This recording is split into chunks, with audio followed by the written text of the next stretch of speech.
Baik, dan bersedia di talian ketika ini bagi membincangkan isu penyertaan semula MCA dalam kabinet ialah Penganalisis Politik Prof James Chin dari Universiti Monash. Hello Prof. After suffered a huge loss in 2013 general election, MCA decided not to join the cabinet. And after almost a year, what is the implication on the party and the government itself? Thank you, and a very good evening.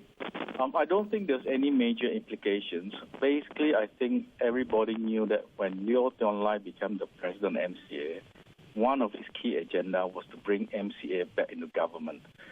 So I think the challenge for the MCA is not only getting back all the influence it had under the previous administration, but getting back the same number of ministries and the same number of ministers and deputy ministers, and to show the Chinese community that the MCA still have influence in the Barisan national government, and especially can deal with Prime Minister Najib on Chinese and non-Muslim issues. Well, Prof, so was it a good call for MCA not to be in the cabinet after 2013 general election, Prof? I think that was a mistake by the previous president, Chua Soilet. I personally thought that he made a mistake by threatening the Chinese community. The Chinese community in Malaysia do not like to be threatened by political parties. So when MCA threatened that if they did not do any better, that they will stay out of cabinet, the Chinese simply said that, okay, since you do not want to be in cabinet, it really doesn't matter. So we are not going to adjust the way we vote just because you said you do not want to be in cabinet. I think the long-term consequences for the MCA is, after the last election, when they were no longer in cabinet for the last year, I think the Chinese community came to the conclusion that it really doesn't matter whether the MCA is in government or not, that even with the MCA in government, they may not be able to represent the Chinese and the non-Muslim community. That is the biggest problem that the MCA face going forward.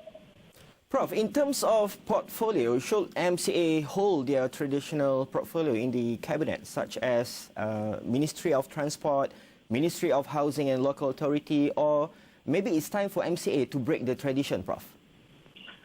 No, the ministries given to the MCA is at the absolute prerogative of the Prime Minister. So the Prime Minister can give any ministry he wants to the MCA.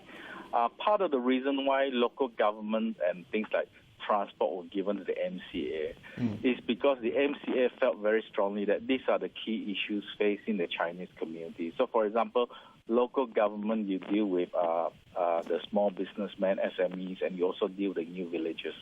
So that was the reason why traditionally it's been given to the MCA. But when it comes to actually giving the ministries, it's at the absolute discretion of Prime Minister Najib. My guess is that MCA will not be given back the same number of ministers or deputy ministers. My guess is that they will actually get less this time around, because obviously election results will have to be reflected in the appointment of cabinet members. All right. Thank you for being with us, Prof. Thank you very much.